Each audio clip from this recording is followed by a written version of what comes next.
Octubre de 2015. En el corazón de Los Ángeles, bajo la luz cálida de una lámpara de trabajo, un vestido de seda color zafiro reposaba sobre una mesa de restauración. Era una pieza única, una reliquia de una era de glamour que parecía extinguida. Isabella Isi Rossi, la joven propietaria de la tienda de ropa vintage Second Story, pasaba sus dedos con delicadeza por la tela, sintiendo el peso de su historia.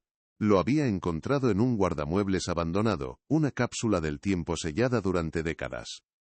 El vestido era una obra maestra, cuya elegancia susurraba secretos de fiestas fastuosas y noches estrelladas en Hollywood. Isi, una historiadora de la moda autodidacta, sabía que tenía algo especial entre manos, pero no podía ni imaginar la magnitud del misterio que estaba a punto de descoser. Mientras trabajaba en el dobladillo, sus dedos expertos detectaron una anomalía. No era un defecto, sino una intención. Una textura sutilmente diferente, casi imperceptible al tacto. Cogió su lupa de joyero, una herramienta que usaba para examinar broches y costuras antiguas. Bajo el aumento, lo que parecía una simple imperfección se reveló como una serie de puntadas finísimas, hechas con un hilo de un tono tan similar al de la seda que parecía diseñado para permanecer oculto para siempre. Era un bordado clandestino, un mensaje secreto cosido con la urgencia del miedo. Cada puntada era irregular, tensa, como si la mano que la había guiado temblara, luchando contra el tiempo y contra la posibilidad de ser descubierta en cualquier momento. Con el corazón latiéndole con fuerza, Isi ajustó la luz, acercando la lupa hasta casi tocar la tela. Las letras, torpes pero legibles, comenzaron a formarse ante sus ojos, emergiendo del forro como un fantasma. «Ayúdame». La primera palabra le heló la sangre. Siguió la línea de hilo con la mirada, descifrando el resto del mensaje que había permanecido mudo durante 30 años. Él me observa, J.C. El contraste era brutal, la belleza exquisita del vestido de gala contra la cruda desesperación de una petición de auxilio. El glamour se hizo añicos, reemplazado por una sensación de pavor. Aquella prenda no era un simple objeto de lujo. Era el testamento silencioso de una pesadilla, el último grito de alguien atrapado. Isabella se apartó de la mesa, con la respiración agitada. La habitación, normalmente su santuario de telas e historias felices, se sentía de repente fría y opresiva. ¿Quién era la mujer que había bordado esas palabras? ¿Quién era J.C., esa figura ominosa cuya vigilancia la aterraba? El vestido se había transformado. Ya no era una pieza para su blog de moda, o para vender a un coleccionista. Se había convertido en una pieza de evidencia, en la voz de una víctima que había encontrado la forma de hablar desde el más allá. Isi sintió el peso de la responsabilidad caer sobre sus hombros. No podía ignorarlo. Tenía que descubrir la verdad que se escondía tras ese hilo de seda azul, sin importar a dónde la llevase esa búsqueda. La historia del vestido era tan anónima como su mensaje. Isi lo había adquirido al comprar el lote completo de un guardamuebles en Long Beach, una unidad cuyo alquiler no se pagaba desde hacía años.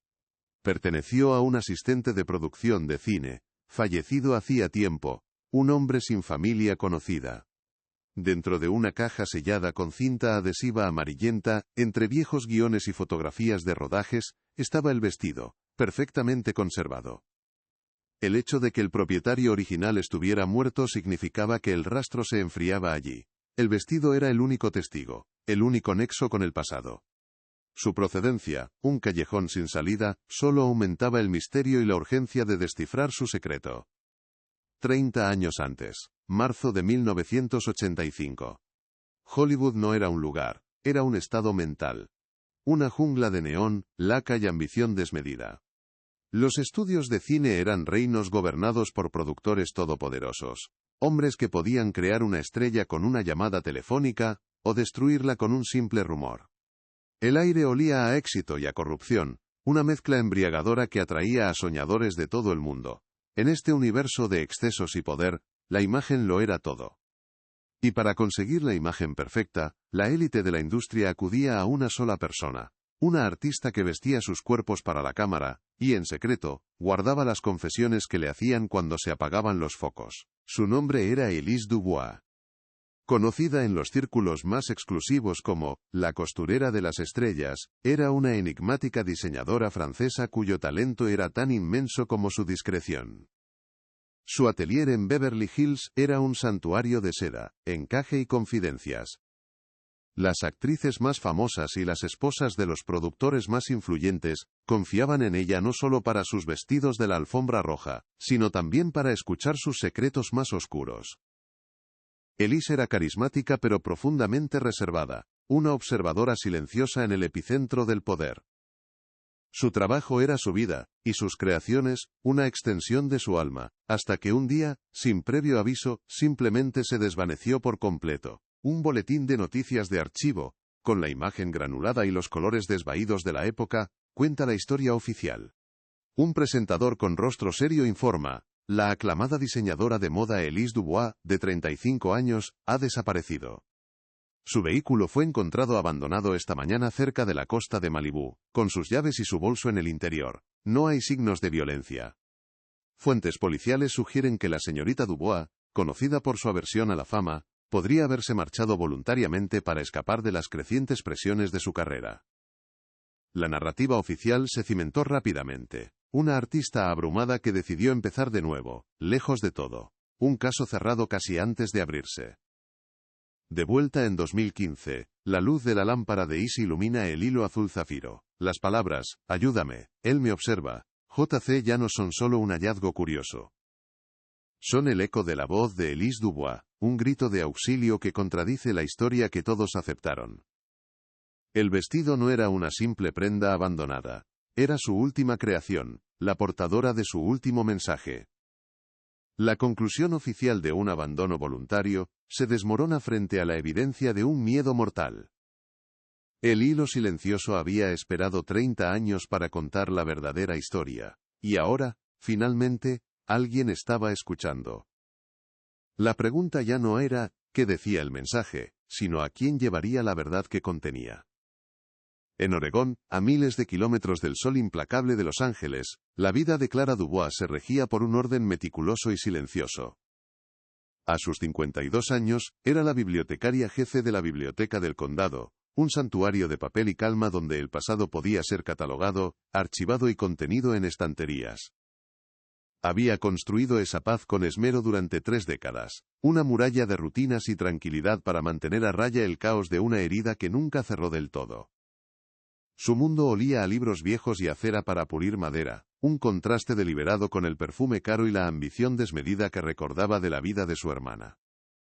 Cada día era una repetición del anterior, y en esa previsibilidad, Clara encontraba su refugio, un lugar seguro lejos de los fantasmas de Hollywood. La quietud se rompió una tarde de martes, durante su pausa para el almuerzo. Navegaba por internet sin un rumbo fijo, cuando un titular en un pequeño blog de moda llamó su atención. El vestido vintage que escondía un grito de auxilio de hace 30 años. La curiosidad, una deformación profesional, la impulsó a hacer clic. La página se cargó lentamente, revelando una imagen a toda pantalla. Un vestido de seda de un intenso color zafiro, expuesto sobre una mesa de trabajo. El aliento se le quedó atrapado en la garganta. No era un vestido cualquiera. Era una creación inconfundible, una pieza que llevaba la firma invisible de su hermana Elise en cada costura, en cada pliegue. Un escalofrío le recorrió la espalda, una mezcla de asombro y un pavor que creía olvidado. El corazón le martilleaba contra las costillas mientras sus ojos devoraban el texto de la joven bloguera, Isabella Rossi.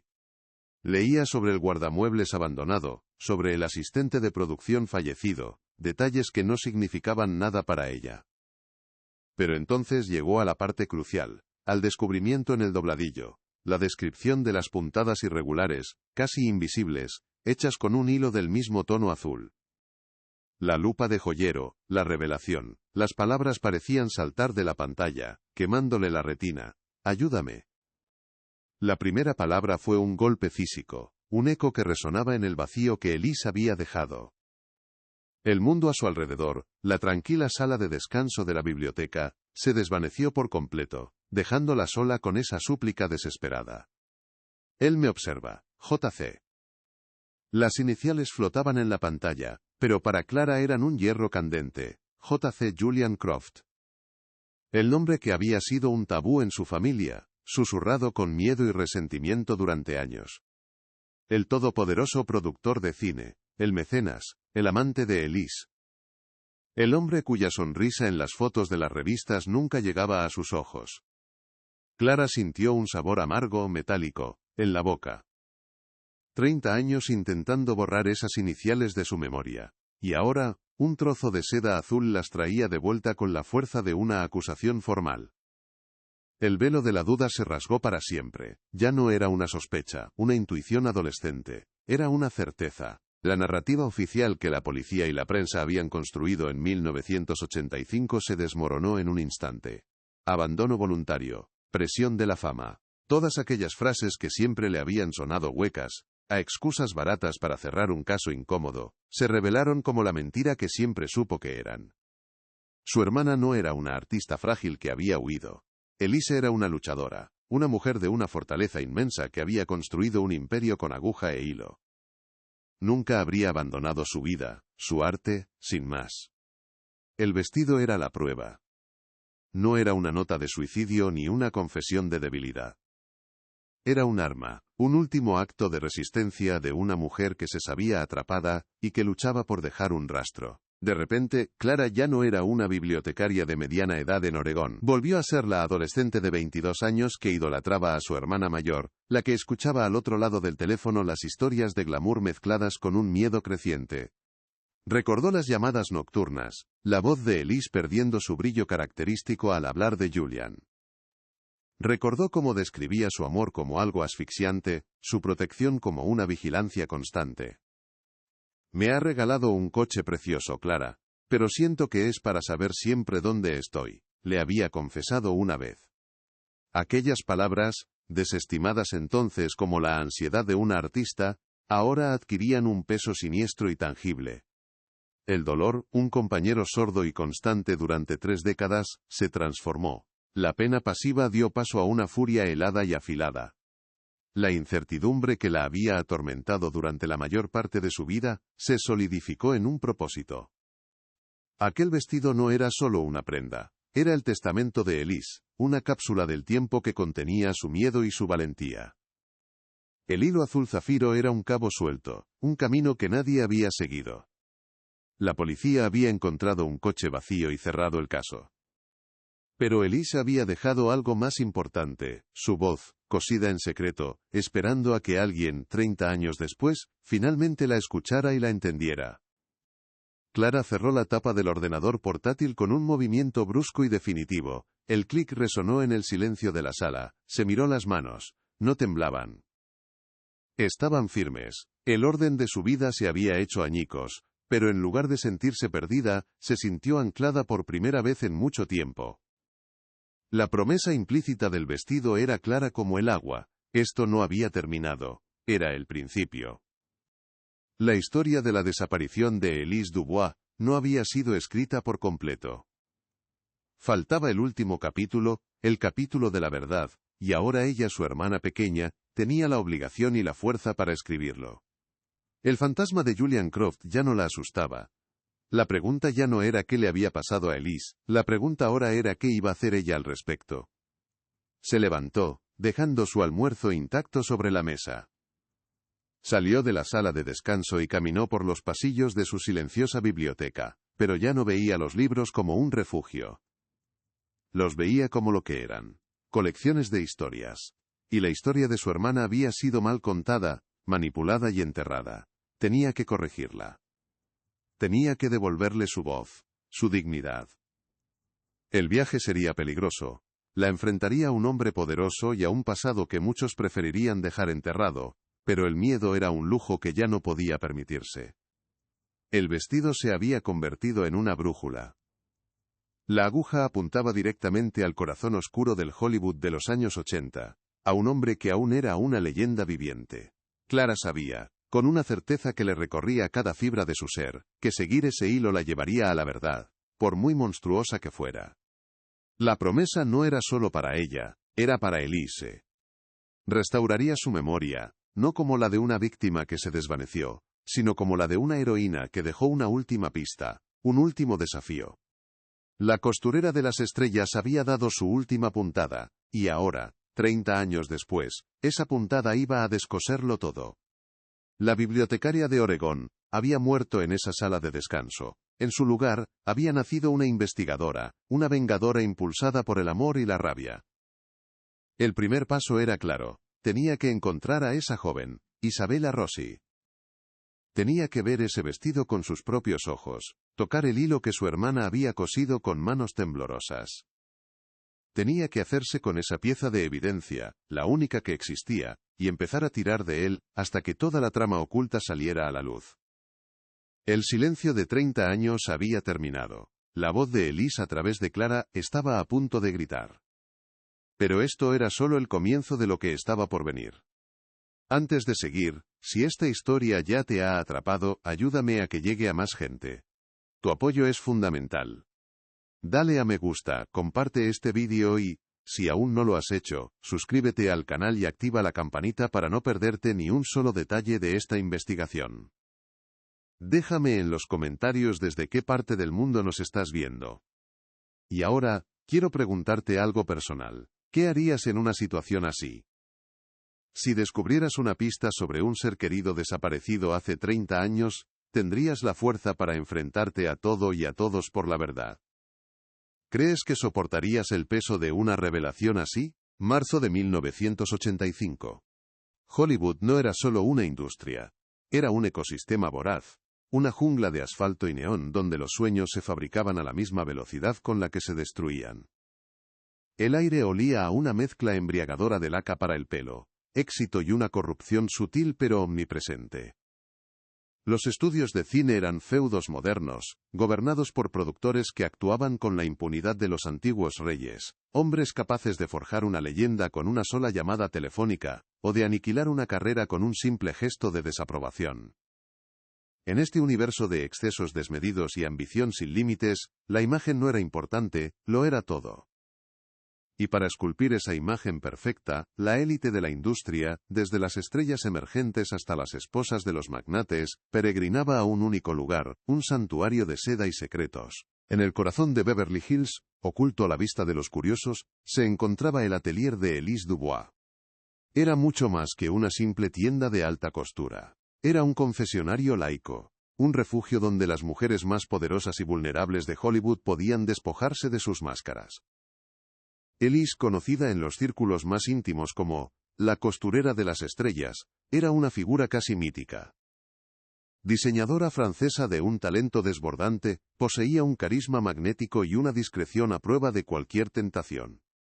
Su acento encantador y su mirada profunda invitaban a la confidencia, y las actrices no solo le confiaban la creación de sus vestidos para la alfombra roja, sino también los secretos más oscuros que se escondían detrás de sus sonrisas ensayadas para las cámaras. El trabajo de Elise era una extensión de su alma. Sus manos no solo cosían tela, tejían narrativas, construían armaduras de glamour para mujeres que vivían bajo un escrutinio constante. Cada vestido era una obra de arte única, una declaración de intenciones. Podía transformar a una joven promesa en un icono de la noche a la mañana, o reafirmar el estatus de una diva consagrada. Su dominio del corte, su elección de los tejidos y su instinto para entender la psicología de sus clientas, la habían convertido en una pieza indispensable en el engranaje del poder de Hollywood. Estaba en la cima de su carrera, su nombre era un sinónimo de elegancia, poder, y sobre todo, confianza. Un activo invaluable en una ciudad construida sobre la traición. En este firmamento, una estrella brillaba con más intensidad que ninguna otra, Julian Croft.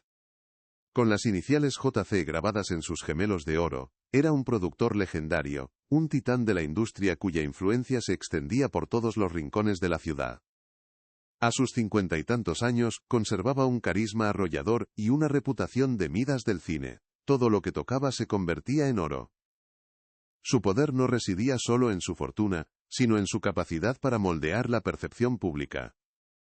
Era un mecenas de las artes, un descubridor de talentos, y su sonrisa afable en las portadas de las revistas ocultaba una determinación de acero y una voluntad que no aceptaba un no por respuesta. Era un hombre acostumbrado a conseguir siempre lo que quería. La relación entre Julian Croft y Elise Dubois era la comidilla de Hollywood. Públicamente, eran la pareja perfecta, el productor todopoderoso y la artista genial. Él fue su principal valedor, el hombre que la introdujo en los círculos más exclusivos y que exhibía sus creaciones con un orgullo casi paternal. La colmaba de regalos extravagantes, la acompañaba a los estrenos más importantes, y hablaba de ella como su pequeño genio francés. Para el mundo exterior, su historia era un cuento de hadas moderno, una alianza de poder y talento que beneficiaba a ambos. Él le proporcionaba acceso y protección, ella le confería un aura de sofisticación y buen gusto, juntos encarnaban la cúspide del glamour y el éxito de los años 80. Sin embargo, tras las puertas cerradas de sus mansiones en Bel Air y las paredes de seda del atelier, la dinámica era muy diferente. El amor de Julian era asfixiante, su protección, una forma de vigilancia constante.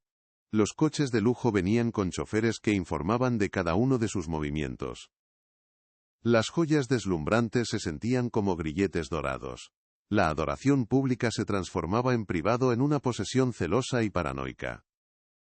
Elise, una mujer independiente y de espíritu libre, comenzó a sentirse atrapada en una jaula de oro. Las discusiones, al principio sutiles, se volvieron más frecuentes y aterradoras. La sonrisa de Julian, que encantaba a todo Hollywood, se convertía en una mueca fría y amenazante cuando sentía que perdía el control sobre ella. El miedo empezó a tejer una red invisible alrededor de Elise, su santuario, su atelier, ya no se sentía seguro. Tenía la sensación constante de ser observada, no solo por Julian, sino por los ojos y oídos que él tenía por toda la ciudad. Las llamadas a su hermana pequeña, Clara, en Oregón, se volvieron más crípticas, cargadas de una ansiedad que intentaba disimular con historias de fiestas y vestidos. A veces, siento que no me ve a mí, sino a una de sus posesiones, le confesó en una ocasión, con la voz entrecortada. El glamour de su vida se estaba desvaneciendo, dejando al descubierto una realidad aterradora. Estaba enamorada de un hombre al que empezaba a temer profundamente. Un hombre del que parecía imposible escapar. El clima previo a su desaparición en marzo de 1985 estaba cargado de una tensión palpable. Elise se había vuelto más reservada, su sonrisa más forzada. Sus amigos más cercanos notaron su pérdida de peso y las sombras bajo sus ojos, que ni el mejor maquillaje podía ocultar. Estaba trabajando en una colección deslumbrante, pero su pasión parecía teñida de una urgencia desesperada. El vestido de seda color zafiro era una de esas últimas creaciones, una pieza de una belleza casi dolorosa. Sin que nadie lo supiera, Elise estaba planeando su huida, no solo de Hollywood, sino de Julian Croft. Sabía que dejarlo no sería sencillo, y que las consecuencias podrían ser terribles. La ciudad de los sueños se estaba convirtiendo en el escenario de su peor pesadilla. La fachada pública de la relación entre Elise Dubois y Julian Croft era una obra maestra de la escenografía hollywoodiense. En los estrenos, se deslizaban por la alfombra roja como una sola entidad, él con su brazo posesivo pero aparentemente protector alrededor de su cintura, ella con una sonrisa deslumbrante que practicaba frente al espejo. Las cámaras los adoraban. Eran la encarnación del poder y la belleza, el magnate que había descubierto a la artista, el genio creativo que inspiraba al productor. Los columnistas de Sociedad escribían odas a su romance, describiéndolo como una alianza forjada en los cielos del celuloide. Nadie veía las grietas bajo el barniz dorado. Nadie notaba que la mano de Julian, mientras sonreía a los fotógrafos, apretaba la de Elise con una fuerza que le dejaba marcas, un recordatorio silencioso de a quién pertenecía. En la intimidad de sus mansiones o en el lujoso coche que los alejaba de los focos, la máscara de Julian se desprendía. El protector se convertía en carcelero. Cada decisión de Elise, desde el color de un nuevo diseño hasta una comida con una vieja amiga, era sometida a un interrogatorio sutil pero implacable. Sus elogios venían con condiciones, sus regalos con expectativas. Este collar te quedará precioso en la gala del sábado, querida. Asegúrate de llevarlo, decía, y la frase no era una sugerencia, sino una orden. Elise, que había llegado a Los Ángeles con un espíritu ferozmente independiente, se encontraba navegando un laberinto de reglas no escritas, diseñado para aislarla y hacerla dependiente. El amor que una vez la había embriagado se había convertido en un veneno de acción lenta, que erosionaba su confianza y su voluntad día a día. El poder de Julian Croft no era un simple producto de su riqueza o de sus éxitos de taquilla, era sistémico, arraigado en la propia estructura de Hollywood. Había construido su imperio sobre una red de lealtades compradas, secretos compartidos y favores debidos. Directores, agentes, ejecutivos de estudio e incluso miembros del Departamento de Policía de Los Ángeles le debían algo. Esta red de influencia le otorgaba una impunidad casi absoluta. Los rumores sobre su temperamento volátil, sus tratos turbios y su forma de deshacerse de quienes le desafiaban, circulaban en susurros, pero nunca llegaban a imprimirse. Para Julian, Elise no era solo una amante, era su posesión más preciada, una obra de arte viviente que reflejaba su propio gusto y poder, y estaba dispuesto a usar toda su influencia para asegurarse de que nadie, ni siquiera ella misma, pudiera arrebatársela. A miles de kilómetros, en Oregón, una joven Clara Dubois escuchaba la transformación de su hermana a través del auricular del teléfono. Al principio, las llamadas de Elise eran un torbellino de emoción y anécdotas fascinantes sobre estrellas de cine y fiestas extravagantes. Pero gradualmente, el tono cambió. La emoción dio paso a una fatiga teñida de ansiedad. Clara, entonces con apenas 22 años, no comprendía la magnitud del peligro. Julian es increíblemente generoso, Clara. A veces me siento abrumada, decía Elise, y en la pausa que seguía, Clara podía sentir un abismo de palabras no dichas. Recordaría durante décadas una frase en particular, pronunciada con una voz apenas audible: me siento como uno de sus pájaros en una jaula de oro. Es preciosa, pero las puertas están cerradas por fuera. En su atelier, rodeada de sedas y encajes que eran su refugio y su pasión, Elise comenzó a canalizar su miedo en su trabajo. El vestido de seda color zafiro se convirtió en su confidente silencioso. Mientras sus manos expertas cortaban y cosían la tela, su mente corría, buscando una salida. La creación de esa prenda fue un acto casi febril. La belleza del diseño, con su caída elegante y su brillo profundo, contrastaba violentamente con la tormenta que se gestaba en su interior. En una ocasión, absorta en sus pensamientos, la aguja se le deslizó, y una minúscula gota de su propia sangre manchó el forro interior, una mancha que limpió rápidamente pero cuyo simbolismo la persiguió. Era como si su dolor, su esencia, se estuviera cosiendo directamente en la fibra de su última obra maestra. Julian poseía una cabaña remota en las montañas de San Bernardino, un lugar que él consideraba su escape del caos de la ciudad. Para Elise, era una prisión en medio de la nada. Odiaba a aquel lugar. El silencio no era pacífico, sino amenazador. El aislamiento no era romántico, sino aterrador. Era allí donde Julian se sentía más poderoso, lejos de cualquier mirada indiscreta, donde su control sobre ella era total. Él la presionaba constantemente para que pasaran fines de semana allí, y sus negativas eran recibidas con un enfado gélido que duraba días. La cabaña se convirtió en un punto de fricción constante, un símbolo de todo lo que ella temía. En sus conversaciones con Clara, se refería a ella como la fortaleza de Barba Azul, una broma que ocultaba un terror muy real. Beatrice Duval, una actriz de renombre y una de las pocas amigas verdaderas de Elise en Hollywood, observaba la situación con creciente alarma. A diferencia de otros, Beatrice veía más allá de la fachada. Había presenciado la forma en que la mirada de Julian seguía a Elise en las fiestas. No con amor, sino con la vigilancia de un halcón.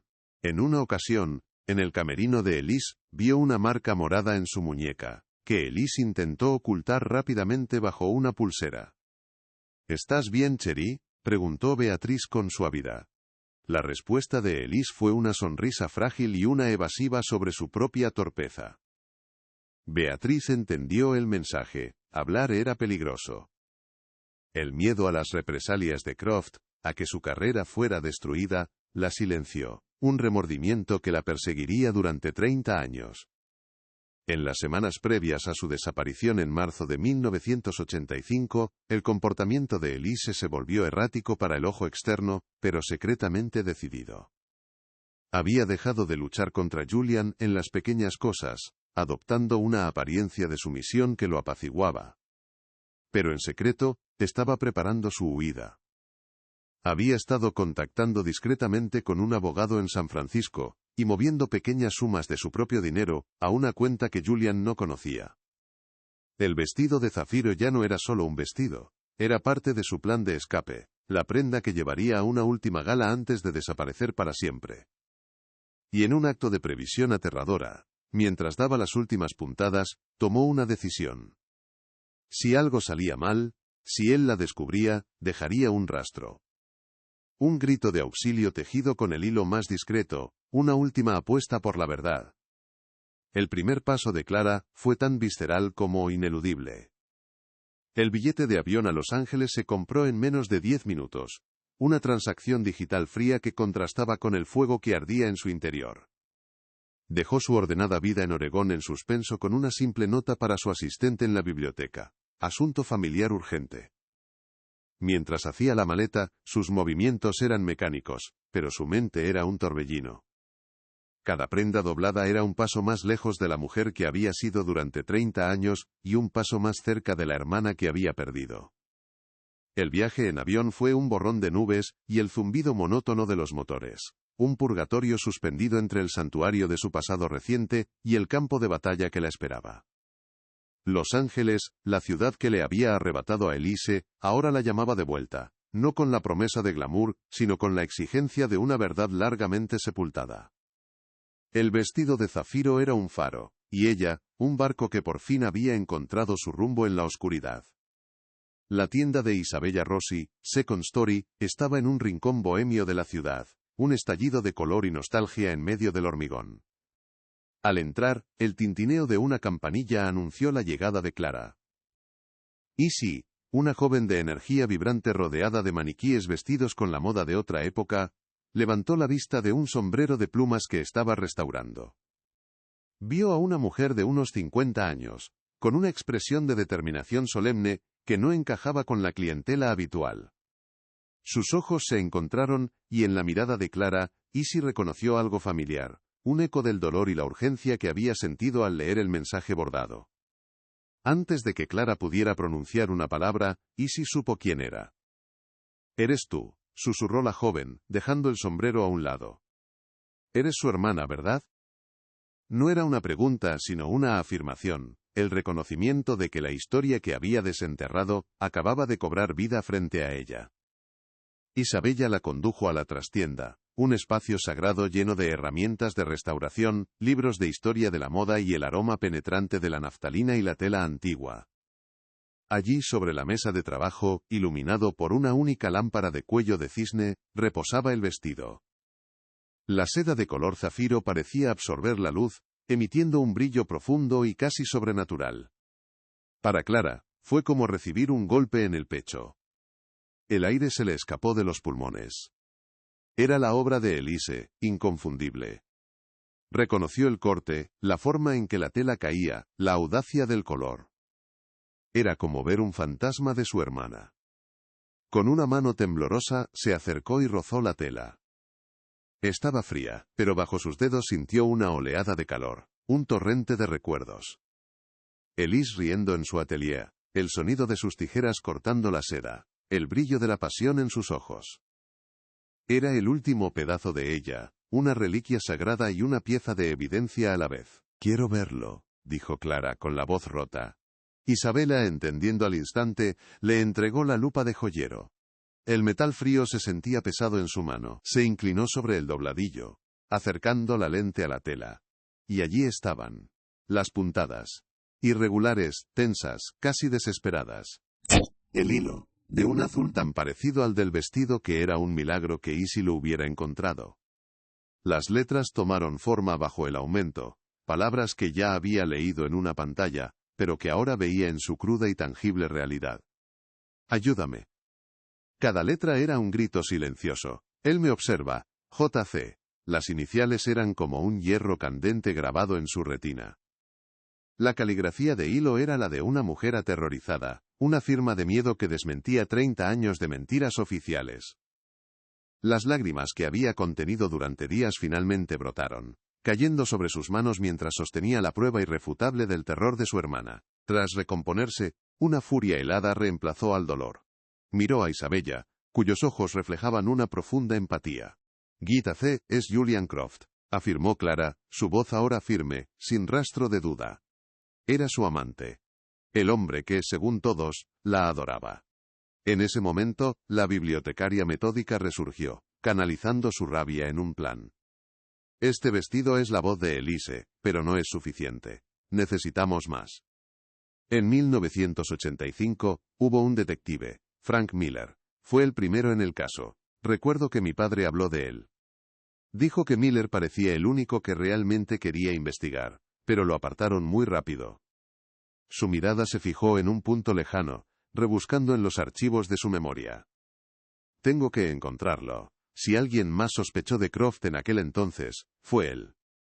Es nuestro primer paso. La misión había comenzado. Ya no se trataba solo de llorar el pasado, sino de desmantelarlo pieza por pieza. Clara se instaló en un pequeño motel, y convirtió su habitación en un centro de operaciones improvisado. La bibliotecaria que llevaba dentro se puso a trabajar con una eficacia implacable.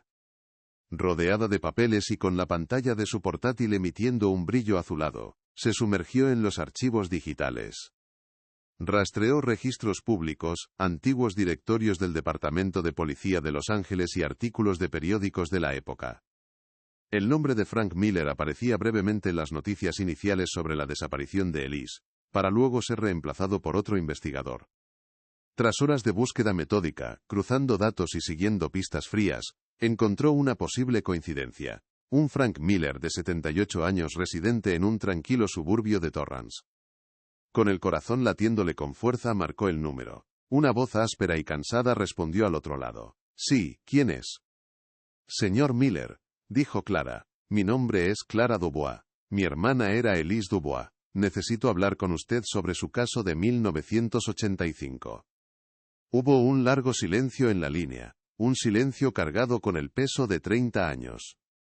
El encuentro tuvo lugar en una cafetería anclada en el tiempo, con asientos de vinilo rojo y el olor a café quemado. Frank Miller era un hombre cuyo rostro estaba surcado por las arrugas de la frustración y el arrepentimiento. Escuchó a Clara con una paciencia cansada mientras ella le contaba la historia del vestido. Cuando terminó, Miller suspiró profundamente, un sonido que pareció salirle del alma. Su hermana no se marchó voluntariamente, dijo, con una certeza que a Clara le heló la sangre. Lo supe desde el primer día. Pero cada vez que me acercaba a Croft, me topaba con un muro. Llamadas desde la oficina del alcalde, del jefe de policía. Me dijeron que dejara en paz a un ciudadano modelo que estaba de luto. Confesó que la coartada de Julian Croft, su asistencia a un estreno abarrotado, siempre le pareció demasiado pulcra, demasiado pública. Era como si quisiera que todo el mundo supiera exactamente dónde estaba esa noche. Un hombre como Croft no deja cabos sueltos. Entonces, el viejo detective se inclinó sobre la mesa, bajando la voz. La investigación oficial es una farsa. Un montón de papel para cerrar un caso incómodo.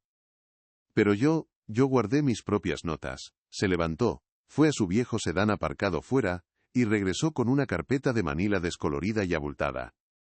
La deslizó sobre la mesa hacia Clara. Mi archivo fantasma. Todo lo que olía mal. Cada corazonada. Cada pista que no me dejaron seguir. No podía tirarlo. Sentía que le debía eso a su hermana. Clara abrió la carpeta con manos reverentes. Dentro, había recortes de periódico, fotografías y páginas de un bloc de notas, llenas de una escritura apretada. Y allí, en una de las primeras páginas, una anotación destacada con un círculo. Cabaña de JC en las montañas de San Bernardino. Elise la odia. Se niega a ir. La obligó a ir allí, era más que una corazonada, era un nuevo comienzo, un lugar. Un escenario para la verdad, que había estado esperando ser descubierto durante 3 décadas. De vuelta en la soledad estéril de su habitación de motel, Clara extendió el contenido de la carpeta de Miller sobre la colcha barata. El papel amarillento y quebradizo olía a tiempo y a frustración. Cada página era un fantasma, una oportunidad perdida. Las notas de Miller, escritas con una caligrafía apretada y enérgica, eran un torbellino de hechos, corazonadas y callejones sin salida. Nombres, fechas, matrículas.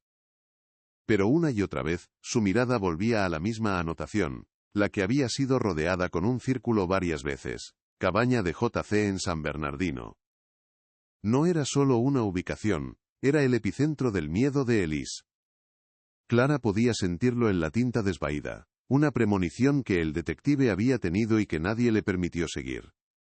La habitación se sentía fría, pero la carpeta entre sus manos ardía con el calor de una verdad que se había negado a morir. Con la precisión de la bibliotecaria que era, Clara encendió su ordenador portátil y comenzó a trabajar. El nombre de Julian Croft y los registros de propiedad del condado de San Bernardino fueron sus primeras búsquedas. En menos de una hora, encontró lo que buscaba. Un registro de escritura fechado en 1982. Julian Croft había comprado una propiedad aislada de 20 hectáreas en la zona de Lake Arrowhead. Las coordenadas exactas estaban allí, en blanco y negro digital. Cruzó los datos con mapas de satélite actuales. La imagen pixelada mostraba una estructura de madera rodeada por un denso bosque de pinos, con un único camino de acceso. La soledad del lugar era palpable incluso a través de la pantalla.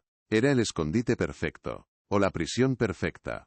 La existencia de la cabaña, una sospecha en un archivo polvoriento, se convirtió en un hecho geográfico, un punto concreto en el mapa de su investigación. Mientras observaba la imagen satelital, un recuerdo fragmentado emergió de las profundidades de su memoria, tan vívido que casi pudo oír la voz de su hermana a través del teléfono. Fue una de sus últimas conversaciones, unas semanas antes de desaparecer. Elise sonaba cansada, su habitual entusiasmo reemplazado por un tono plano y resignado. Me lleva allí otra vez este fin de semana, Clara, a esa fortaleza suya. Odio ese lugar, todo es oscuro, madera pesada, y esa horrible alfombra persa roja en el salón. Dice que costó una fortuna, pero a mí me parece que está empapada en malos presagios. Clara, entonces una joven de 22 años, no había entendido la profundidad de aquel terror. Ahora, la mención de la alfombra roja, se sentía como una clave, un detalle sensorial específico en medio de un vago recuerdo de miedo. Con el corazón latiéndole con fuerza, volvió a sumergirse en las notas de Miller. Pasó las páginas con dedos febriles hasta que encontró una entrada fechada en abril de 1985, un mes después de la desaparición. Miller había entrevistado brevemente a una antigua empleada del hogar de Croft, una mujer llamada Rosa, que había sido despedida sin motivo aparente justo antes de que Elise desapareciera. La nota decía: Rosa menciona la obsesión de JC con la cabaña, intocable, especialmente la alfombra persa del salón, lana roja, carísima, nadie podía pisarla con zapatos. Las palabras de Elise y las de la empleada despedida convergieron a través de 30 años de silencio. La alfombra no era solo un objeto de decoración, era un testigo. Un testigo silencioso en el centro de la fortaleza de Julian Croft. El detalle trivial se había convertido en una pieza de conexión crucial. La emoción del descubrimiento se vio rápidamente atemperada por una fría dosis de realidad. Los recuerdos de una hermana y las notas de un detective jubilado no eran pruebas admisibles en un tribunal. Eran hilos de una historia, pero necesitaba un ancla, algo tangible e irrefutable. Su mirada se desvió hacia la pantalla del portátil, donde todavía estaba abierta la página del blog de Easy, con la imagen del vestido de zafiro. El vestido. La última creación de Elise. Cosido con sus propias manos en las semanas previas a su desaparición. De repente, una idea audaz y casi descabellada se formó en su mente. ¿Y si Elise no solo había dejado un mensaje en palabras? ¿Y si, sin saberlo, se había llevado consigo un trozo de aquel lugar? Una fibra. Un cabello. Una partícula de polvo de la alfombra roja. Tomó el teléfono y marcó el número de Isabella Rossi. Cuando la joven contestó, la voz de Clara era diferente. La fragilidad había desaparecido, reemplazada por una autoridad acerada. Y sí, soy Clara, necesito que hagas algo por mí, y es de vital importancia, no toques el vestido. O si lo haces, usa guantes. Trátalo como si fuera una pieza de evidencia en una escena del crimen, porque eso es exactamente lo que creo que es. Le explicó su teoría sobre la cabaña y la posibilidad de que existiera contaminación por microfibras en el vestido, especialmente cerca del dobladillo donde Elise había cosido el mensaje. Isabella, al otro lado de la línea, sintió un escalofrío. La aventura de la moda vintage se había transformado irrevocablemente en una investigación de asesinato en toda regla. «Entendido», dijo Easy, su voz llena de una nueva y solemne determinación. «Lo protegeré con mi vida. ¿Qué necesitas que haga?» Siguiendo las instrucciones de Clara, Isabella buscó y contactó con uno de los laboratorios forenses privados más reputados de Los Ángeles. El coste del análisis era exorbitante. $2.500 que Clara pagó sin dudarlo con su tarjeta de crédito. Era el dinero que había estado ahorrando para un viaje a Europa, un sueño de una vida anterior que ahora parecía trivial. Con un cuidado exquisito, usando pinzas esterilizadas y guantes de látex, Easy extrajo con delicadeza un pequeño fragmento del hilo del bordado y unas pocas fibras del forro circundante, sellándolos en una bolsa de evidencia estéril. El acto se sintió casi sagrado, una profanación necesaria. Entregó personalmente el paquete al laboratorio, con una solicitud clara: analizar el hilo azul en busca de cualquier material ajeno, y específicamente, buscar microfibras de lana teñida de rojo. Los días que siguieron fueron una agonía de espera. El tiempo se estiró, cada hora pesando como una semana. Clara se dedicó a transcribir y digitalizar cada página del archivo de Miller, creando una base de datos de su investigación paralela, mientras que Easy se convirtió en la guardiana del vestido, rechazando las crecientes peticiones de los medios de comunicación que querían ver la famosa prenda.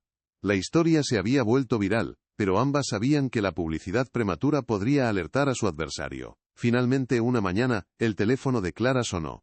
Era un número desconocido con prefijo de Los Ángeles.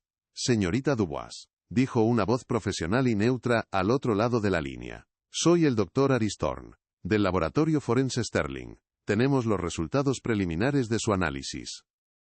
Clara contuvo la respiración. El mundo entero pareció detenerse, esperando la siguiente frase. «Hemos encontrado algo. Algo que definitivamente debería ver». El viaje al laboratorio fue un ejercicio de contención. Clara se sentó en la sala de espera, un espacio de diseño minimalista con paredes de cristal y muebles de acero, sintiendo que su mundo interior, caótico y ardiente, chocaba con la fría asepsia del entorno.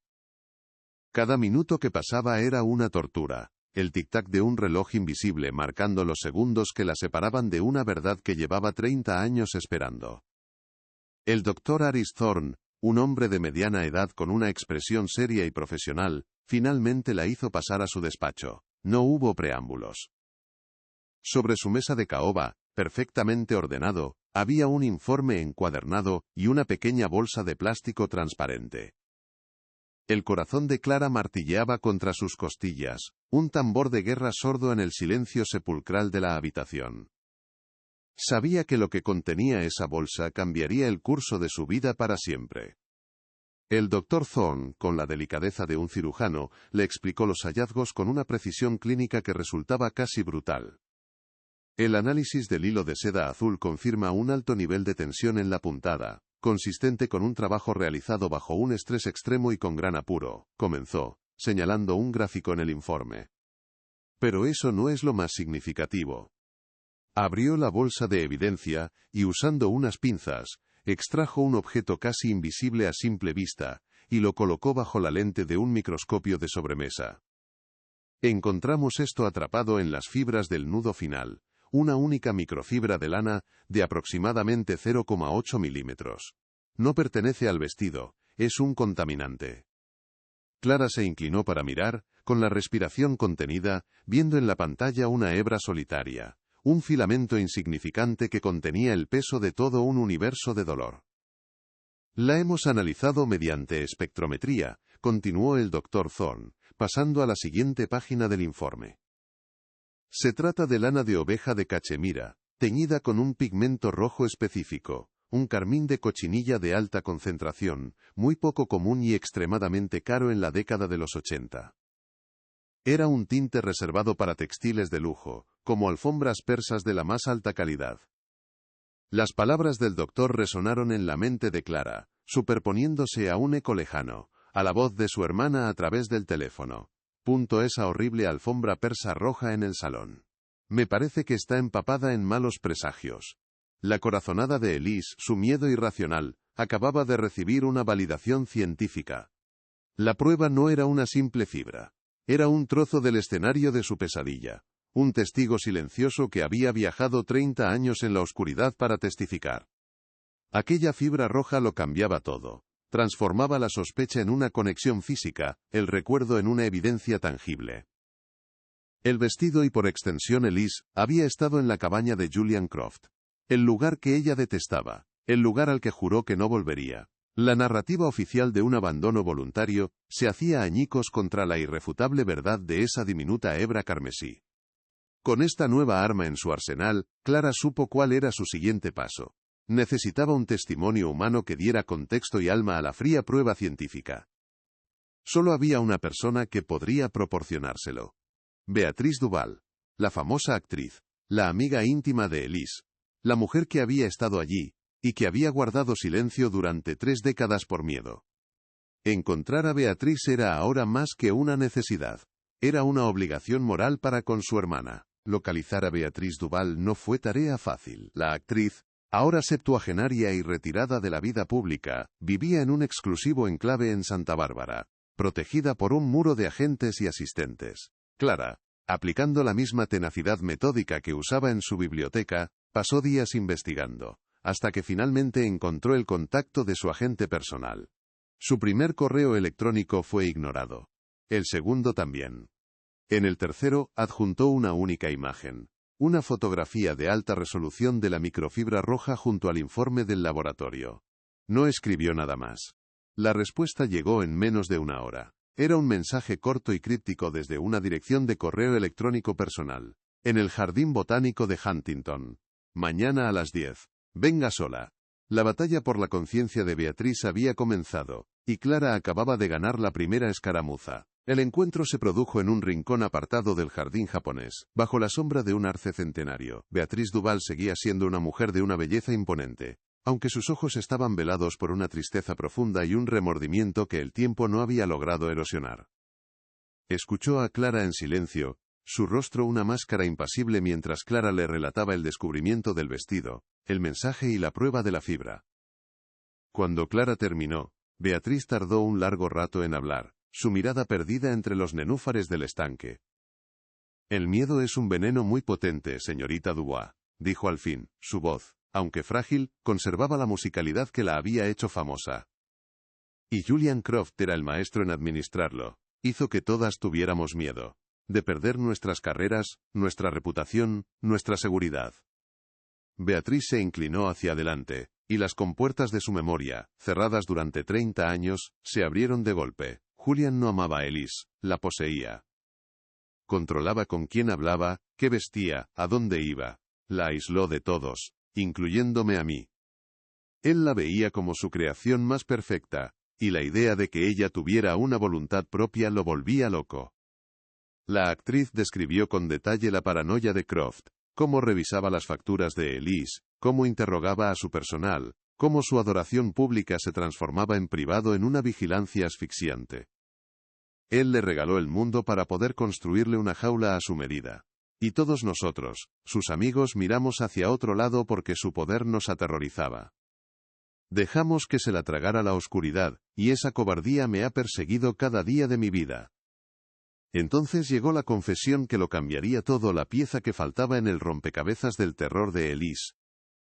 Unas semanas antes de que desapareciera, continuó Beatrice, con la voz rota por un sollozo contenido, fui a su atelier sin avisar. La puerta estaba entreabierta.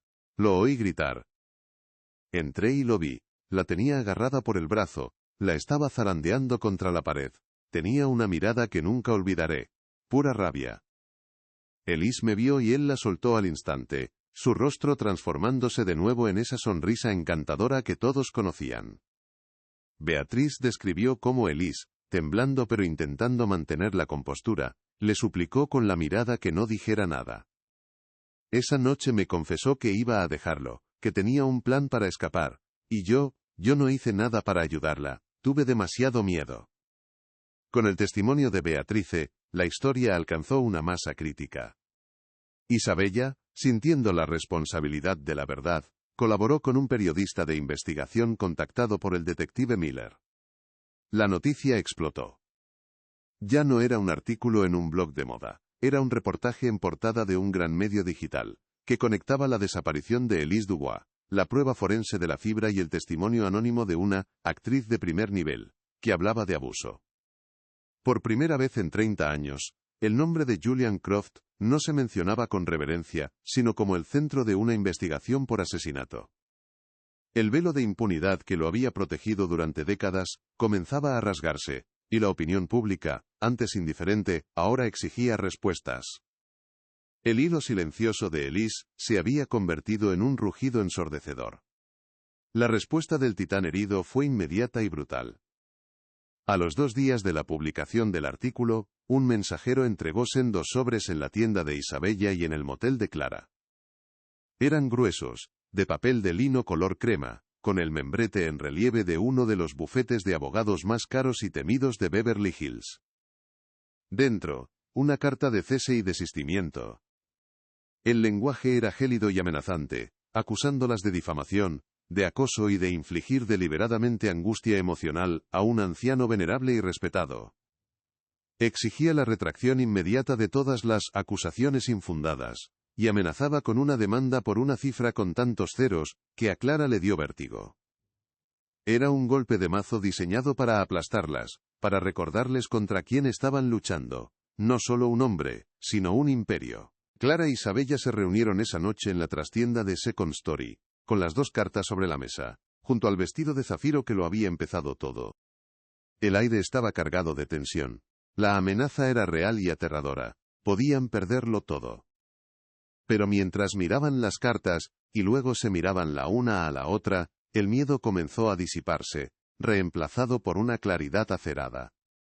Aquella carta no era una muestra de fuerza, sino de pánico. El monstruo, oculto durante tanto tiempo en su castillo, había sentido el pinchazo de la verdad, y había reaccionado con la furia de una bestia acorralada. La amenaza legal no las silenció, las envalentonó. Era la confirmación definitiva de que iban por el camino correcto. La guerra había sido declarada abiertamente. Y ellas no pensaban retroceder. La carta de cese y desistimiento no fue una barrera, sino un catalizador. En la trastienda de Second Story, bajo la atenta mirada del vestido de zafiro, Clara e Isabella tomaron una decisión. El pánico de Julian Croft, expresado a través del lenguaje gélido de sus abogados, era la confirmación más rotunda de que estaban sobre la pista correcta. Retroceder no era una opción. Decidieron contraatacar, no en el terreno legal que él dominaba, sino en el de la verdad, desenterrando los cimientos del sistema que le había permitido actuar con impunidad. Clara, con su mente analítica, comprendió que para derribar al rey, primero debían entender la arquitectura de su castillo. Necesitaban encontrar las grietas en los muros que lo habían protegido durante 3 décadas, y el primer ladrillo suelto tenía un nombre: el policía que enterró el caso. Frank Miller se convirtió en su Virgilio, guiándolas por los círculos infernales de la corrupción del Departamento de Policía de Los Ángeles de los años 80.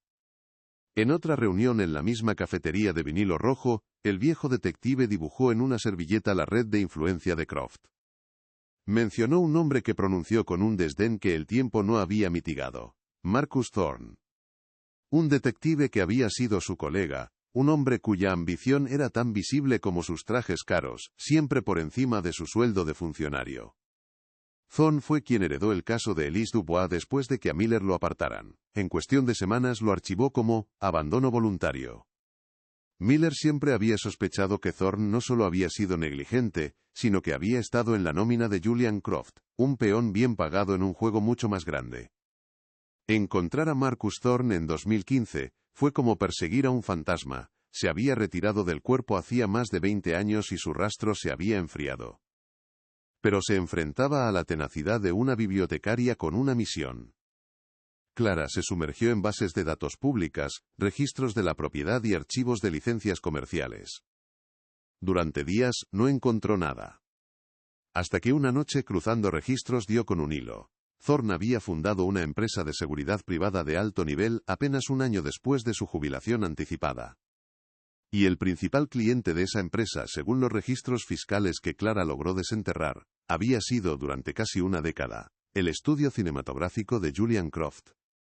La sospecha de Miller ya no era una corazonada, era un hecho documentado. un rastro de dinero que conectaba directamente al policía que cerró el caso con el principal sospechoso. Mientras Clara seguía la pista del dinero, la tormenta mediática que habían desatado abría nuevas puertas. La historia, amplificada por el periodista de investigación, llegó a rincones olvidados de la memoria colectiva. Una noche, un correo electrónico anónimo apareció en la bandeja de entrada del periodista. El remitente afirmaba ser un antiguo jardinero de la finca de Croft, en Bel Air. Explicaba que había sido despedido de forma fulminante en la primavera de 1985, poco después de la desaparición de Elise. Lo obligaron a firmar un acuerdo de confidencialidad a cambio de una indemnización que, para él, era una fortuna. Durante 30 años, el miedo a las represalias y el peso de ese contrato lo habían mantenido en silencio. Pero ahora al leer la historia sentía que su silencio lo convertía en cómplice. Organizaron un encuentro en un lugar discreto, un parque en un condado vecino. El hombre, ahora un abuelo de casi 70 años, temblaba al hablar. Su memoria, sin embargo, era nítida como el cristal. Recordaba una noche concreta, la noche antes de que se anunciara la desaparición de Elise. Estaba terminando su turno tarde cuando vio el coche de Julian Croft, no el Lincoln con chofer sino el otro, el que conducía él mismo, subiendo a toda velocidad por el camino privado que llevaba a la cabaña de San Bernardino. Estaba absolutamente seguro de la fecha, el 14 de marzo, porque al día siguiente era el cumpleaños de su hijo y había comprado el pastel de camino a casa. Su testimonio era una bomba de relojería, destrozaba la coartada perfecta de Croft, quien supuestamente había estado en un estreno público en Los Ángeles esa misma noche. La revelación del jardinero llevó al periodista a investigar los hábitos de Croft en aquella época. Entrevistó, bajo condición de anonimato, a antiguos asistentes y personal de confianza. Y la historia se confirmó. Julian Croft poseía 2 vehículos Lincoln Town Car idénticos, ambos de color negro. Uno era su coche oficial, siempre conducido por su chofer.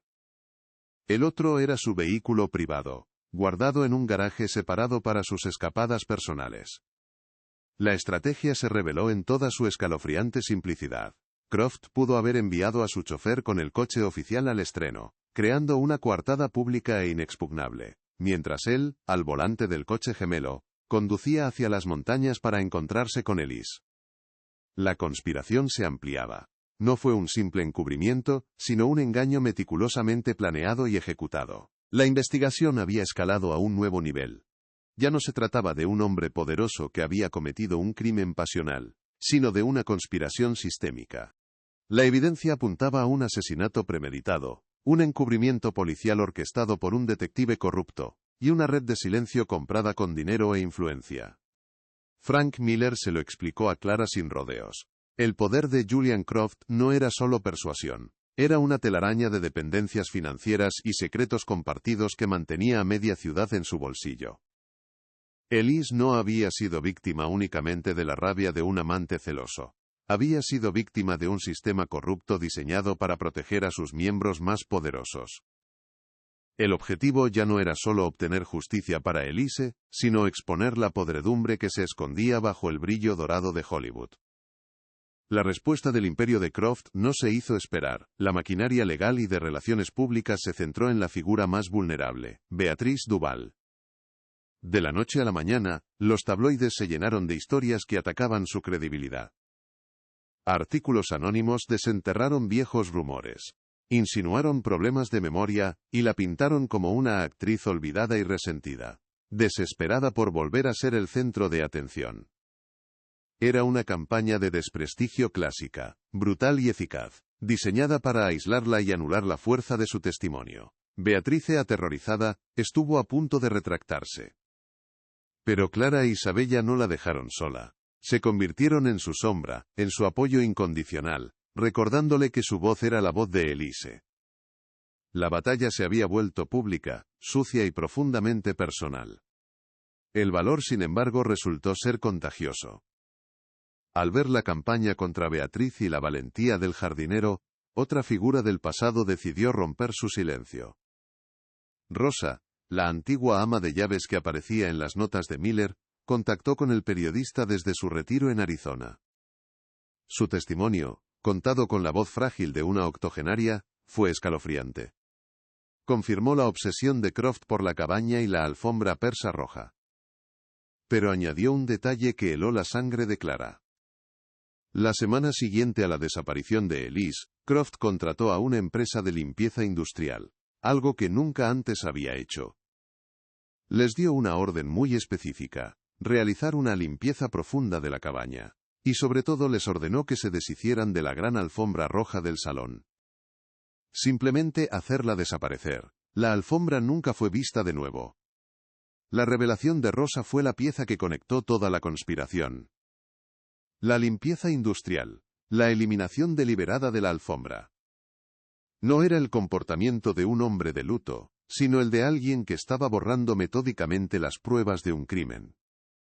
La alfombra aquella de la que Elise se había quejado, la misma que había dejado su rastro microscópico en el vestido, había sido destruida intencionadamente.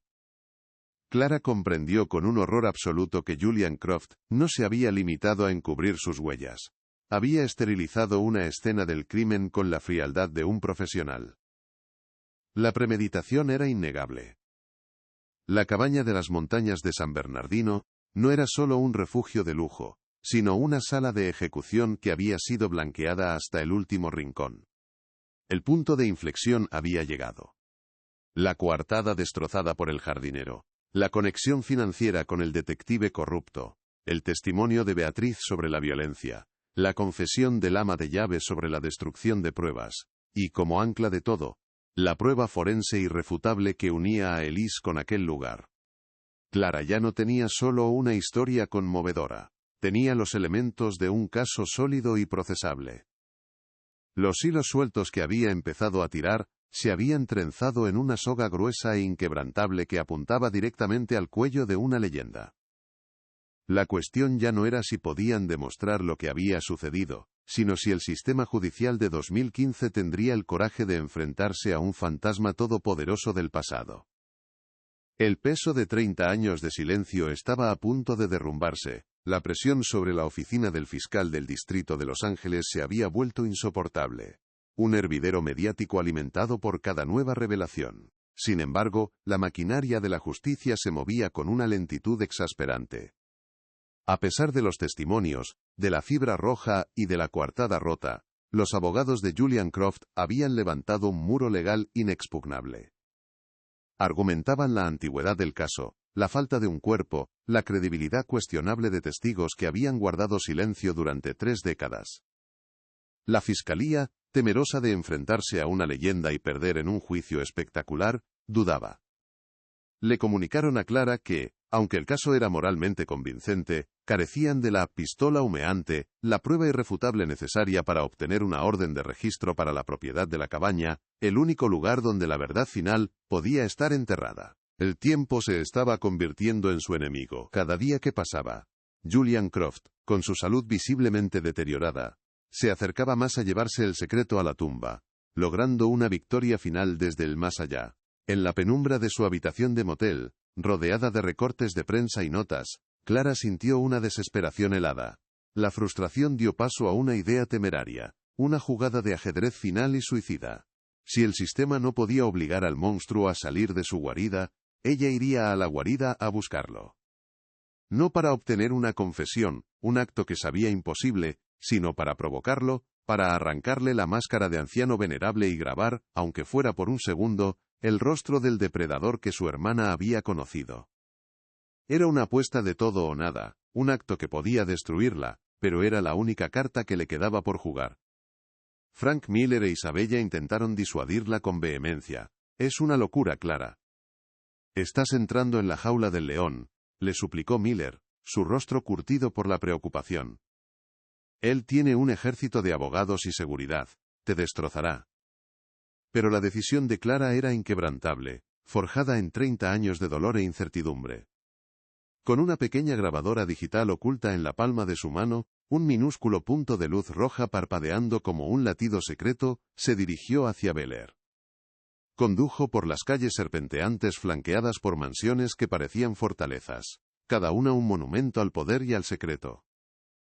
El aire olía a jazmín y a dinero viejo, una fragancia que a ella le pareció el perfume de la impunidad. Su corazón latía con una violencia sorda, pero sus manos sobre el volante estaban firmes, ancladas por el propósito. La finca de Julian Croft era menos una casa, y más un complejo amurallado. Unas imponentes puertas de hierro forjado bloqueaban la entrada, vigiladas por cámaras y un sistema de intercomunicación. Clara no intentó engañar a nadie. Cuando la voz metálica del guardia preguntó su nombre, ella respondió con una claridad que cortaba el aire. «Dígale al señor Croft que Clara Dubois está aquí. La hermana de Elise». Sabía que el nombre de Elise era la única llave que podía abrir esa puerta. Una llave que apelaría a su arrogancia, a su curiosidad morbosa, o tal vez, a un vestigio de algo que una vez se pareció al sentimiento. Tras una larga y tensa pausa, las puertas se abrieron lentamente, con un gemido metálico, invitándola a entrar en el corazón de las tinieblas. Fue recibida no por un mayordomo, sino por una enfermera de aspecto severo, que la condujo a través de pasillos silenciosos y opulentos, decorados con obras de arte de valor incalculable, y fotografías enmarcadas de Croft, con presidentes y estrellas de cine. Era un mausoleo, dedicado a su propia grandeza. Lo encontró en un solarium con vistas a un jardín meticulosamente cuidado. Julian Croft era una sombra de lo que fue. Sentado en un sillón de cuero, cubierto con una manta de cachemira, parecía increíblemente frágil. Un anciano consumido por el tiempo. Pero sus ojos, al posarse en Clara, eran como dos esquirlas de hielo azul, todavía brillantes con una inteligencia fría, y un poder que no había disminuido. El aire se cargó de una electricidad palpable, la colisión de dos mundos, de dos verdades irreconciliables. Clara comenzó su asalto con una calma engañosa, activando la grabadora con un movimiento sutil de su pulgar. No lo acusó. En su lugar, habló de Elise, de su talento, de su risa. Sacó de su bolso una fotografía de su hermana joven y radiante, y la colocó sobre la mesa entre ellos. Solo quería que viera a quien le arrebató el futuro, dijo con suavidad. Croft la miró con una condescendencia estudiada, interpretando el papel del amante afligido. Elise era un espíritu tan frágil, musitó, su voz un susurro ronco. Hollywood la consumió. No pudo soportar la presión. Estaba recitando la mentira que él mismo había fabricado 30 años atrás.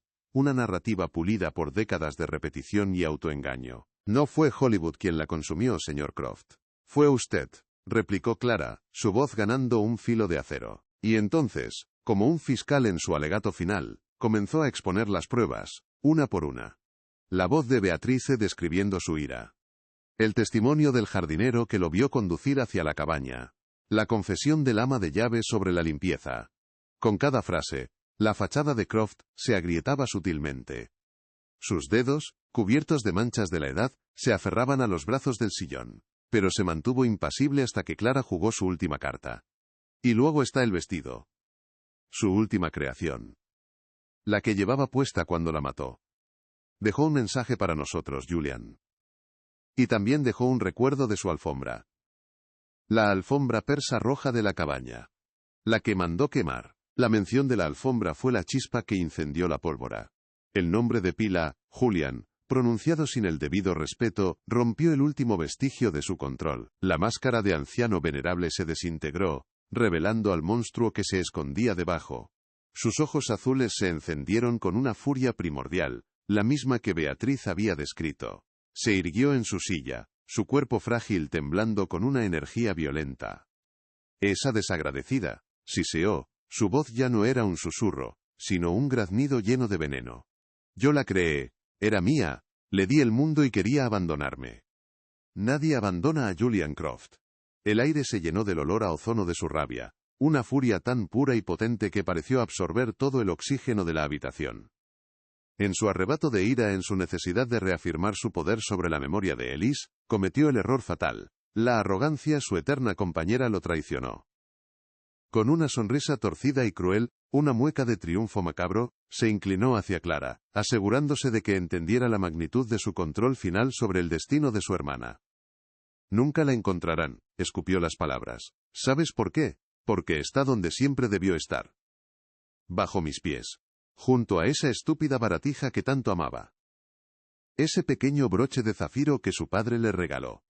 Lo enterré con ella, solo para poder caminar sobre su tumba cada vez que iba allí. Aún es mía. Para siempre. El mundo de Clara se detuvo. El broche, un pequeño pájaro de zafiro que su padre le había regalado a Elise por su 30º cumpleaños. Un detalle tan íntimo, tan específico, que nadie más podría conocerlo. Julian Croft, en su intento de herirla, le había entregado la llave. No solo había confesado implícitamente el asesinato, sino que le había dicho exactamente qué buscar. Le había dado un objeto concreto, un objetivo para el radar de penetración terrestre, la pieza final de evidencia que la fiscalía necesitaba. Había firmado su propia sentencia, no con una pluma, sino con la ponzoña de su propia vanidad. Clara se levantó lentamente, su rostro una máscara de dolor y triunfo. No dijo nada más. No era necesario. El silencio que siguió al estallido de Croft era más ensordecedor que cualquier grito. Se dio la vuelta y caminó hacia la salida, sintiendo la mirada helada de Croft clavada en su espalda. Cada paso resonaba en el mármol pulido del pasillo. El sonido de sus propios latidos era un tambor constante en sus oídos. En su mano, el calor de la pequeña grabadora era como el calor de una brasa ardiente. Contenía la voz del mal, sin filtros, sin máscaras. La verdad cruda y violenta. Al salir de la finca y cerrar la puerta de su coche, el temblor finalmente se apoderó de ella. Un sollozo seco y desgarrador escapó de su garganta. No eran lágrimas de tristeza sino de una catarsis abrumadora. Había mirado al diablo a los ojos y no se había quebrado. Había provocado a la bestia y había sobrevivido para contarlo. El aire de Bel Air ya no olía a impunidad. Olía a justicia. Tenía la grabación. Tenía el broche. Tenía el final de la historia de su hermana. La batalla había terminado. Ahora solo quedaba exhumar la verdad. El viaje de vuelta no fue por calles serpenteantes, sino por un camino recto hacia la redención. El pequeño punto rojo de la grabadora había dejado de parpadear, pero su contenido ardía con la luz de 1000 soles. Era la voz de Elise, hablando a través de la rabia de su asesino. Era la prueba final. La palabra que desataría la excavación, la revelación que sacudiría los cimientos de Hollywood. Clara no solo había vengado a su hermana, le había devuelto su voz, asegurándose de que su último grito, silenciado durante 30 años, finalmente fuera escuchado por todo el mundo. La grabación era un artefacto de pura maldad, un veneno destilado en forma de ondas sonoras. Clara la entregó a la oficina del fiscal del distrito a la mañana siguiente, su mano firme al pasar el pequeño dispositivo digital. El detective Frank Miller estaba a su lado, un pilar de validación silenciosa.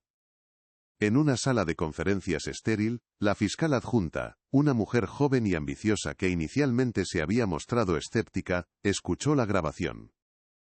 El aire se heló en la sala cuando la voz de Julian Croft, cargada de una arrogancia senil y una rabia primordial, llenó el silencio.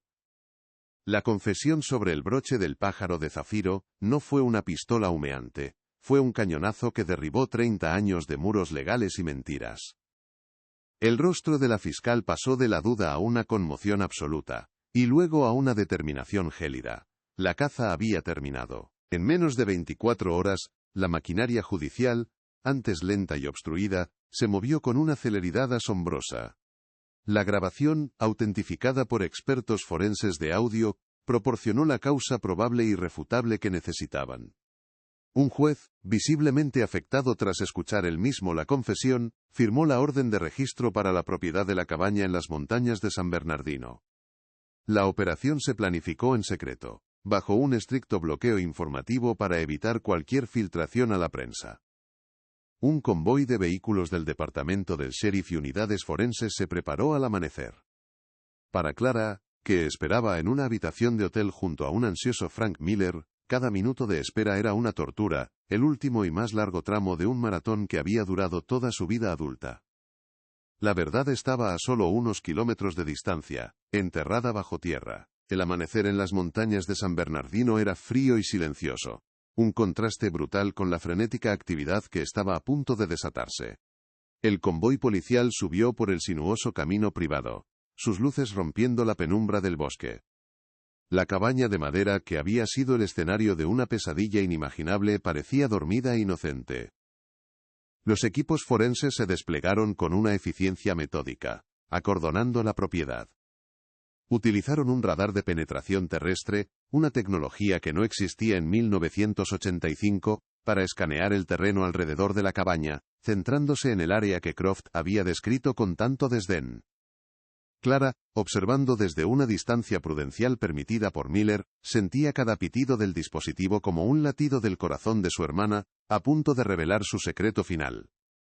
El técnico del radar se detuvo de repente, señalando una anomalía en su pantalla.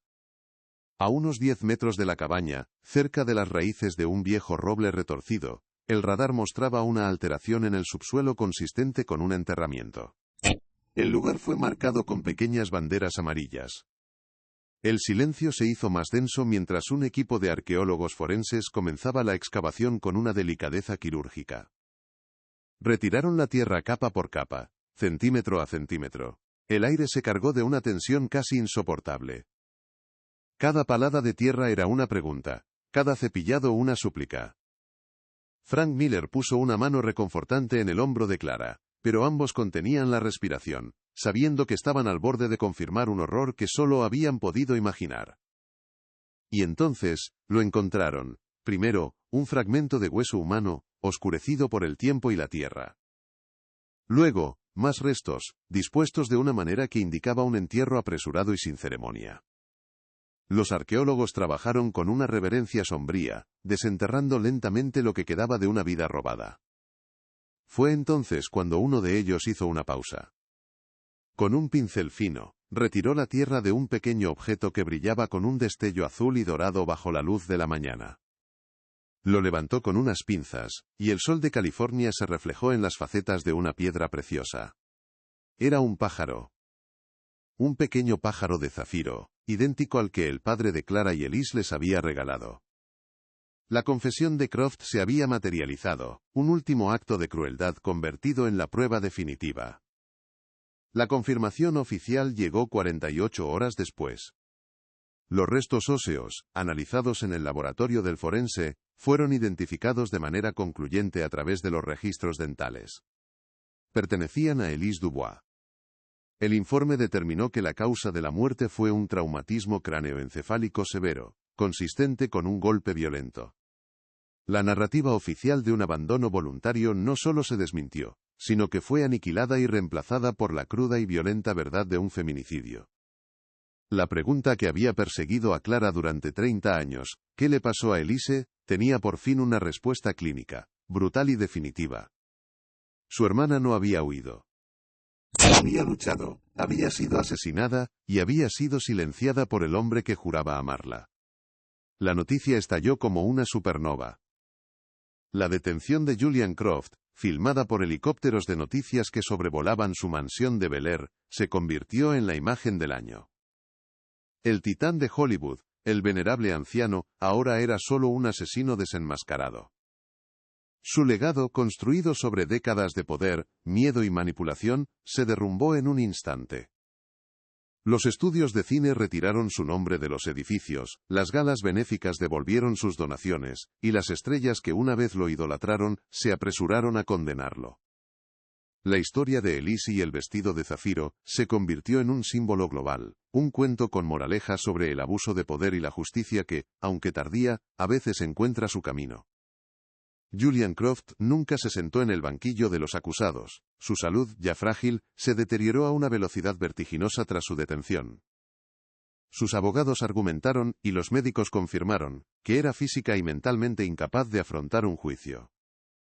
Murió 3 meses después, solo, en la enfermería de su propia mansión, convertido en un prisionero de su propia infamia. No hubo un veredicto de culpabilidad en un tribunal, pero la justicia tomó otra forma. La aniquilación total de su nombre y su legado. El mundo lo recordaría no como el productor de éxitos de taquilla, sino como el monstruo que asesinó a la costurera de las estrellas. Para Clara, fue una resolución imperfecta pero suficiente. Su castigo fue vivir lo suficiente para ver su imperio de mentiras convertido en cenizas. Clara organizó un funeral para Elise en un pequeño cementerio, con vistas al Océano Pacífico, no muy lejos de donde encontraron su coche abandonado. Fue una ceremonia íntima, a la que solo asistieron ella, Isabella, Frank Miller, y una envejecida pero digna Beatrice Duval. Por primera vez en 30 años, Clara pudo llorar a su hermana, no a un fantasma incierto, sino a la mujer que fue. El dolor seguía ahí, pero la rabia y la incertidumbre que lo habían envenenado se habían disipado. Al colocar una rosa blanca sobre la lápida recién grabada, sintió que un peso inmenso se levantaba de sus hombros. Había cumplido su promesa. Había devuelto a Elise su nombre, su historia y, finalmente, su paz. La historia de Hollywood se reescribió. El caso de Elise Dubois forzó una dolorosa pero necesaria introspección en la industria, sacando a la luz otras historias de abuso y encubrimiento que habían permanecido en la sombra. Se convirtió en un punto de inflexión, un recordatorio de que bajo el brillo del glamour, a menudo se esconde una oscuridad profunda. La figura de Elise se transformó de víctima olvidada a icono de resistencia. Su talento ya no estaba ensombrecido por su trágico final, sino que se veía magnificado por su último acto de valentía. Un grito de auxilio cosido con hilo de seda que había logrado atravesar 3 décadas de silencio. El vestido de seda color zafiro, el catalizador de toda la verdad, se convirtió en una reliquia sagrada. Isabella Rossi, reconociendo su importancia histórica, y con la bendición de Clara, lo donó al Museo de Arte del Condado de Los Ángeles. La prenda no fue exhibida como un simple ejemplo de alta costura de los años 80, sino como la pieza central de una exposición titulada El hilo silencioso, la voz de Elise Dubois. Miles de personas hicieron cola para verlo, no solo para admirar su belleza, sino para rendir homenaje al coraje de la mujer que lo creó y lo usó como su último testamento, su botella lanzada al mar del tiempo. Clara regresó a su vida en Oregón, pero ya no era la misma mujer. El orden silencioso de su biblioteca ya no era un refugio contra el caos, sino un lugar de tranquila fortaleza. Había mirado al abismo y había salido victoriosa. Había desmantelado un imperio con la tenacidad de una bibliotecaria y el amor inquebrantable de una hermana. La herida que había definido su vida finalmente había comenzado a cicatrizar, dejando no una marca de debilidad, sino un testimonio de su propia fuerza. Había encontrado la paz. No en el olvido, sino en la verdad más dura y liberadora. En la escena final, vemos a Clara de pie frente a la vitrina del museo. Sus ojos recorren la elegante silueta del vestido de zafiro. No ve una prenda, sino la esencia de su hermana, su genialidad, su belleza, y su espíritu indomable. Una joven a su lado le susurra a su amiga. Dicen que cosió un mensaje de ayuda en el forro. Clara sonríe levemente, una sonrisa serena y llena de significado. La voz de Elise por fin había sido escuchada por todos. El hilo silencioso se había convertido en un coro. Y en el silencio del museo, la historia de la costurera de las estrellas había encontrado por fin su resolución justa y su final eterno. El vestido de seda color zafiro ya no cuelga en la trastienda de una tienda vintage ni yace en la fría mesa de un laboratorio forense. Ahora descansa, majestuoso y sereno, tras el cristal protector de una vitrina en el Museo de Arte del Condado de Los Ángeles.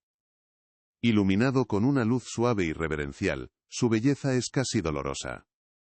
Ya no es simplemente una prenda, un objeto de moda de una era pasada. Se ha transformado en un monumento, un testamento tangible de la resiliencia del espíritu humano. Cada pliegue de la seda parece contar una historia de glamour y tragedia, de miedo y de una valentía inquebrantable. Es la reliquia de una batalla ganada, el trofeo silencioso que demuestra que la verdad, por muy frágil que sea, puede sobrevivir a décadas de oscuridad, esperando pacientemente el momento adecuado para deslumbrar y revelarlo todo. De vuelta en Oregón, Clara Dubois camina por los pasillos de su biblioteca. El olor a papel viejo y a cera para pulir madera, ya no es el aroma de un refugio, sino el de un santuario de fortaleza. La mujer que regresó de Los Ángeles no es la misma que se fue. La incertidumbre que la había atormentado durante 30 años ha sido reemplazada por una paz ganada a pulso, una calma forjada en el fuego de la confrontación. Ha aprendido que la verdadera paz no se encuentra en el olvido, sino en la aceptación de la verdad, por muy monstruosa que sea. La herida en su alma finalmente ha cicatrizado, dejando no una marca de debilidad, sino un recordatorio de la fuerza que nunca supo que poseía. Había honrado la memoria de su hermana, no solo encontrando a su asesino, sino devolviéndole su voz y su dignidad. El legado de Julian Croft, antes grabado en piedra y celuloide, se disolvió como el azúcar en la lluvia.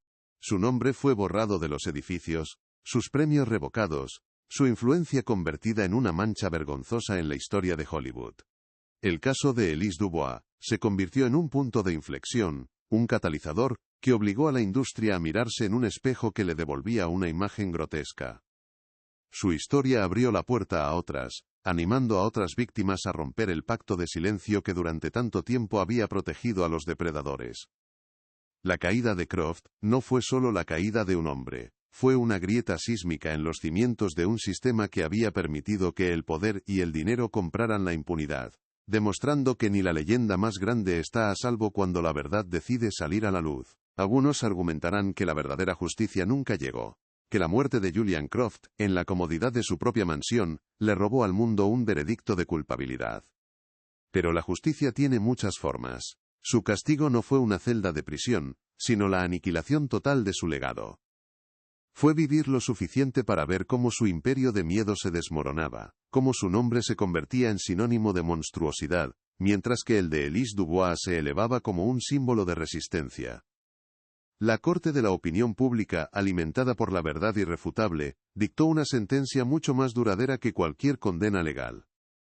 La historia lo recordaría no por las estrellas que creó, sino por la que intentó destruir, y que, al final, lo destruyó a él. El hilo silencioso que Elise cosió en su vestido, no solo unió su pasado con el presente, sino que también tejió un nuevo futuro para aquellos que tocaron su historia. Isabella Rossi transformó su pequeña tienda en un centro para la historia de la moda con conciencia, demostrando que cada prenda vintage tiene un alma y, a veces, un secreto que espera ser contado.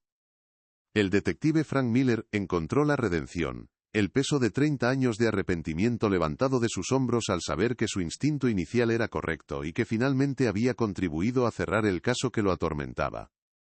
Y Beatrice Duval, al romper su silencio, no solo ayudó a hacer justicia para su amiga, sino que también se liberó de su propia prisión de miedo, encontrando la paz en su acto final de lealtad.